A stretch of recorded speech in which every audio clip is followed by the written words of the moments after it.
Welcome, one and all, sisters, brothers, fathers, mothers, to another one of my special wizard tales.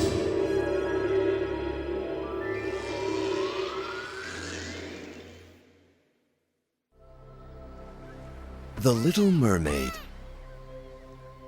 Far below in the depths of the great ocean, there was an extraordinary underwater world called the Merfolk Kingdom. It was here that the legend of the mermaids was born. This is the story of a very special young mermaid. Her name was Miranda. For centuries, the Merfolk Kingdom remained unspoiled, a beautiful place. Now, as the human folk learned how to build ships and sail the great ocean, they also began dumping their garbage in it, spoiling the beautiful world below. It's not fair! So thoughtless of them! They keep polluting our beautiful kingdom! Cried Miranda. Soon Miranda was to experience her ascension, her very first journey to the surface, and she was determined to let the humans know how their pollution was destroying her world.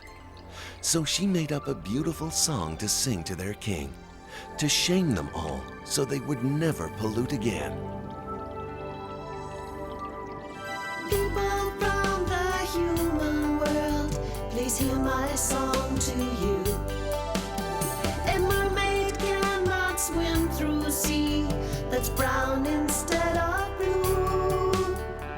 In the ocean deep, all the creatures weep from the thoughtless things you do.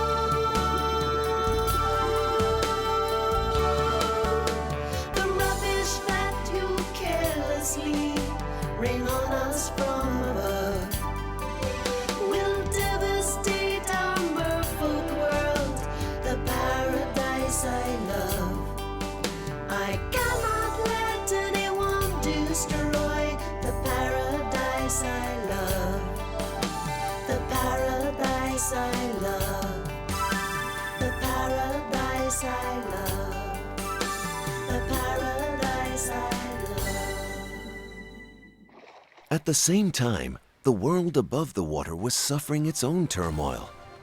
Two islands, Cardonia and Faber, had been at war for a century. The upcoming arranged marriage between Prince William of Cardonia and Princess Clarissa of Faber was meant to finally ensure peace between the kingdoms. There was a problem. I'm so sorry, Papa. I just can't bring myself to do it. Look, it's just not possible. For so many years, I thought it would be fine, but now I've got cold feet. I'm terribly sorry, Papa. I'm just sorry. Stammered William at the thought of the closely approaching wedding day. Upon hearing this news, the poor old weak king fainted. Gave my solemn oath, boy. I can't allow you to go back on my word, Declared King David.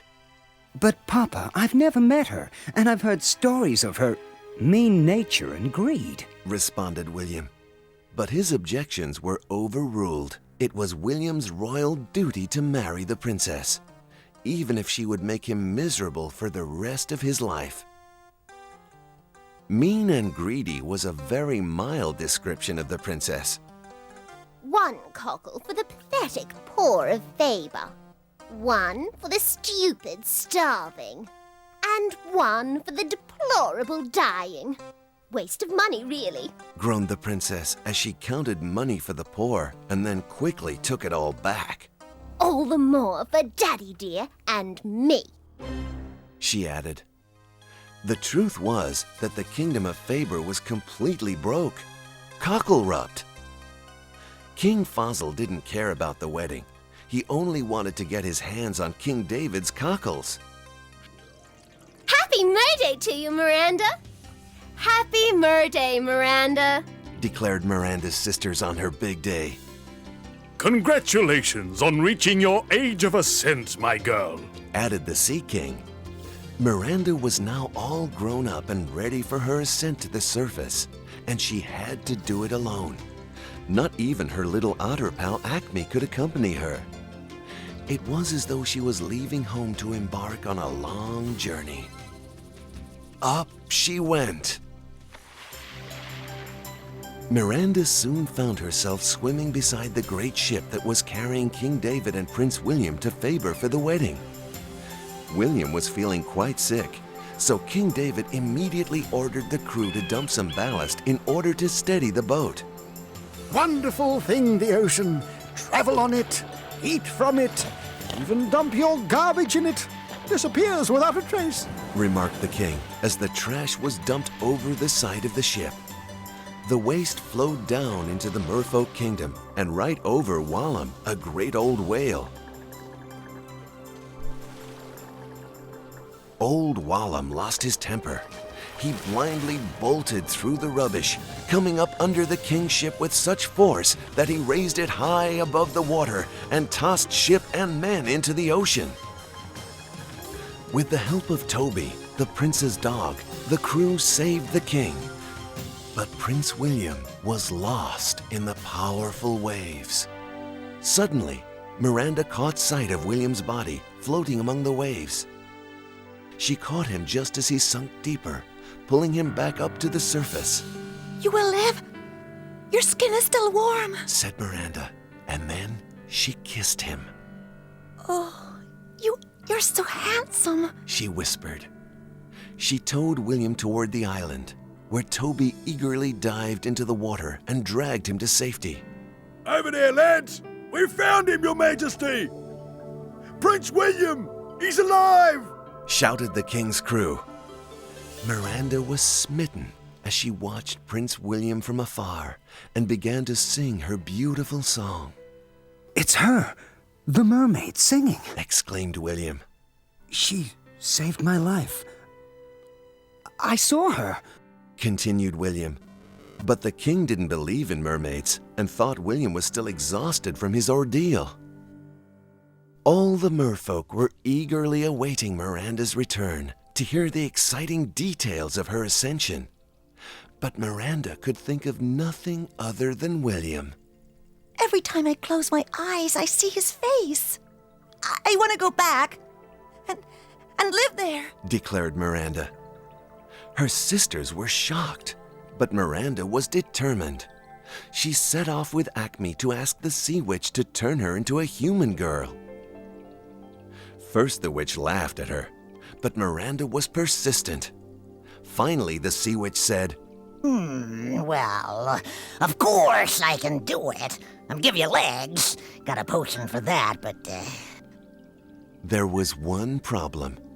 The potion would give Miranda legs, but she would lose her voice for a whole year until the potion wore off.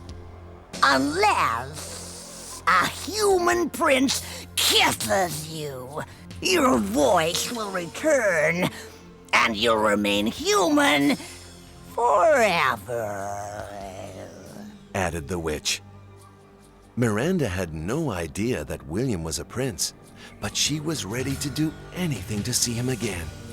Acme was beside himself. For the last time, I'm begging you, please, don't do it, Miranda. Pleaded the poor little otter. Oh no, she done it! He cried as the potion took effect and Miranda was whisked away toward the world above.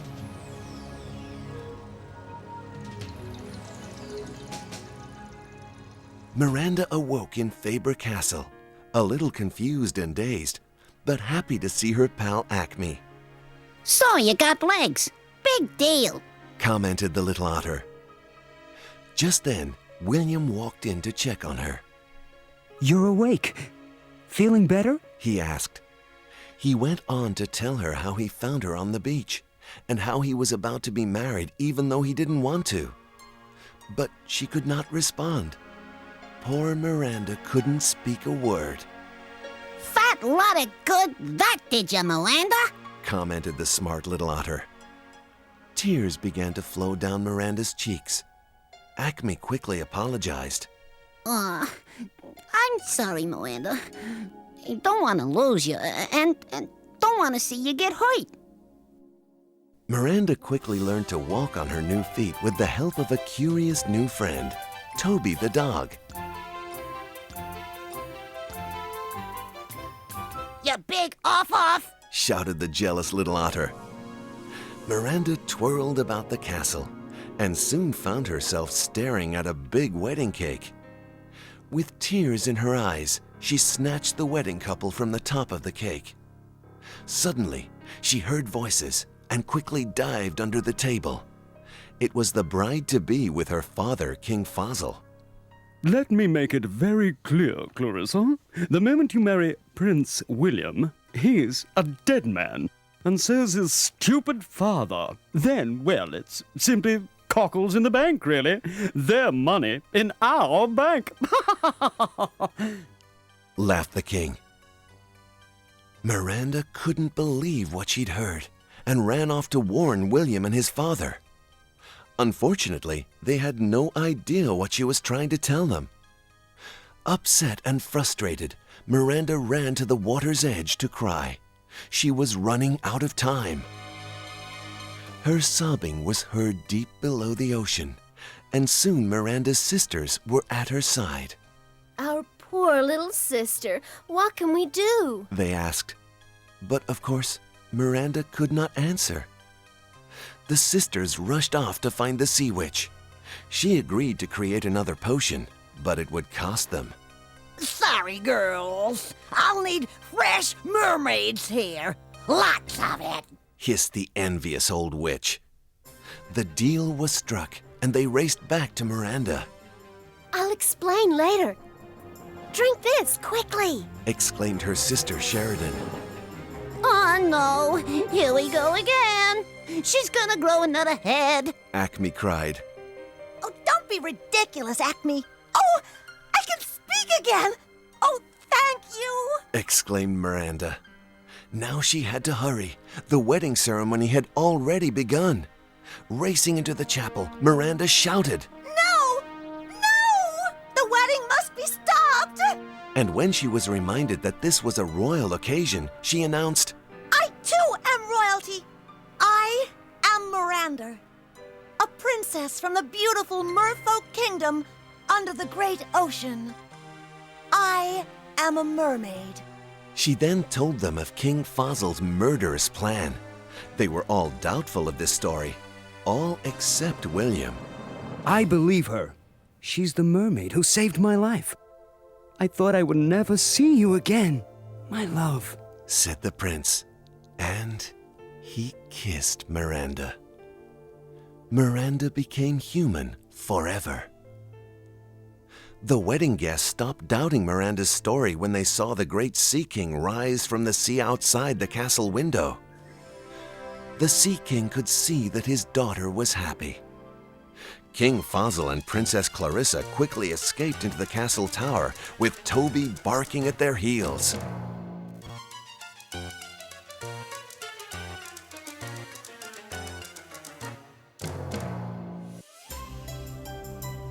Here's to better times ahead. Saluted King David as they sailed back to Cardonia. And I promise there'll be no more cruel pollution either, he assured Miranda, and quickly collected the crew's trash in his crown. The Little Mermaid had made a difference. They all cheered. Miranda was very happy.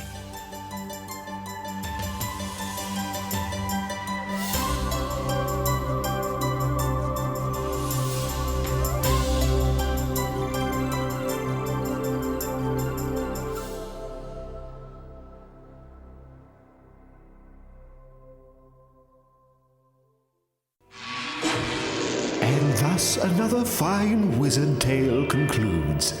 Sisters, brothers, fathers, mothers, join me again soon for another classic tale. Won't you?